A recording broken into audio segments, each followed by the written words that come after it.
तभी पास ही के जंगल में रहे वाला गोल्डी बाज के नजर ओकरा पे पड़ल। अरे वाह, मिट्ठू के शादी भी हो गई और ई बच्चा भी। लागत आप मिट्ठू से बदला लेवे के सही समय आ गइल बा। ई हमरा उरात कबूतरी के बच्चा के ना खाए देले रहल नु। अब देखा हम का करतानी। कुछ दिन बाद दोपहर के टाइम मैना मिट्ठू से कहलस, सुना तानी, हमरा बहुत भूख लागल बा, ता आप हमरा खातिर और मुन्नू खातिर खाए खातिर कुछ लेके आई ना। हाँ, अभी जाता नहीं, तू फिकर मत करा।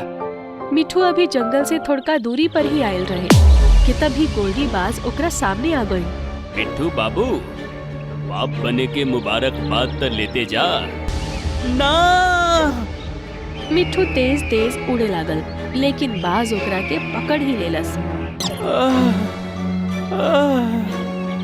अब तो तू उड़ नहीं कर सकत, चल के ही तो के जाए के पड़ी। लेकिन हमके नहीं के लागत कि तू अपन बीवी और बच्चा के बचा पाईबा। ई कह के बाज वहाँ से चल गइल।